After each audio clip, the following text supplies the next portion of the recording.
If you have seen Prashant Dhawan video, then compare with only IAS. Next article single crystal component के बारे में है। DRDO ने अभी हाल ही में जो सिंगल क्रिस्टल ब्लेड्स टेक्नोलॉजी के जरिए सिंगल क्रिस्टल ब्लेड्स तैयार किए हैं, 60 ब्लेड्स की सप्लाई की गई है हिंदुस्तान एरोनॉटिक्स लिमिटेड हेल को, उनके हेलीकॉप्टर डेवलपमेंट प्रोग्राम के लिए।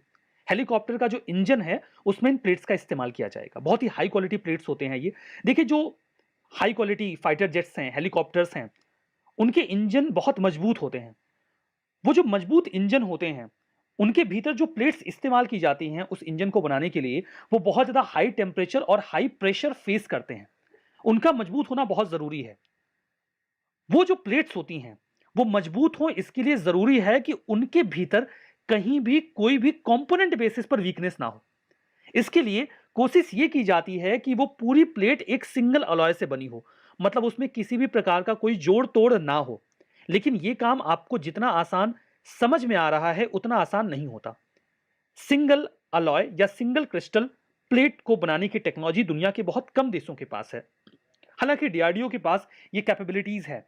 वो अभी 300 प्लेट्स बनाने वाले हैं ऐसी 5 सेट्स में, जिसमें से 60 प्लेट्स का पहला सेट एचएएल को दिया जा चुका है। अब इसमें देखिए, जो हेलीकॉप्टर्स होते हैं उनका स्ट्रेटजिक और डिफेंस एप्लीकेशन होता है। बहुत स्ट्रॉन्ग इंजन इस्तेमाल किए जाते हैं, जिसके लिए state of art single crystal blades का इस्तेमाल किया जाएगा। स्टेट ऑफ आर्ट का मतलब है कि इंडिया ने अपने पास जो कैपेबिलिटी है उससे इसको तैयार किया है। कॉम्प्लेक्स शेप एंड ज्योमेट्री का इस्तेमाल किया जाता है।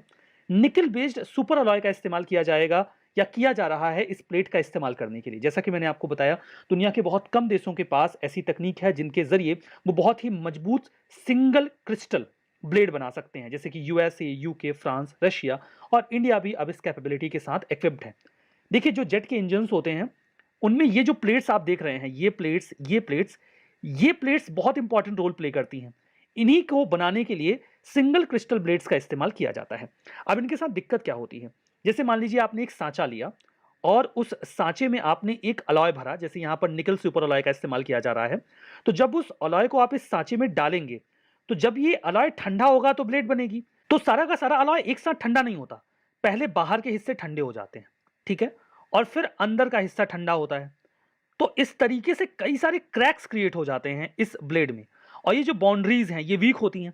जब इनको बहुत ज़्यादा टेम्परेचर या फिर प्रेशर फेस करना पड़ता है तो ये इन्हीं बाउंड्रीज से क्रैक कर जाते हैं, टूट जाते हैं। ये सबसे बड़ी समस्या है। शुरुआती दौर में 1960s के दौर में तो जो डिफेंस के फील्ड में इंडस्ट्रीज वर्क कर रही थी, उन्हें इसका सोल्यूशन ही समझ में नहीं आ रहा था कि करें क्या। बाद में उन्होंने एक प्लान बनाया कि अगर हम इस प्लेट को तुरंत ठंडा कर दें तो ये क्रैक्स कम बनेंगे। तो उन्होंने नीचे से इनर कूलिंग मैकेनिज्म ऑप्ट किया। जब ये ठंडी होने लगती है प्लेट तो उसे अचानक से ठंडा करने का प्रयास किया जाता है, लेकिन जब आप नीचे से ये मैकेनिज्म ऑप्ट करते हैं तो फिर कुछ वर्टिकल क्रैक्स क्रिएट होते हैं। ये क्रैक्स, हालांकि ये पहले की तुलना में तो ज्यादा मजबूत हो गया, लेकिन फिर भी अभी भी ये कमजोर है। उन्हें जरूरत थी एक ऐसे प्लेट की जिसमें कहीं कोई क्रैक ना हो। ये वाली, ये बनाना इतना आसान नहीं था। इसके लिए एक तकनीक इस्तेमाल की गई जिसमें जो भी प्लेट्स थी उनके नीचे इस प्रकार का एक स्ट्रक्चर ऐड कर दिया गया।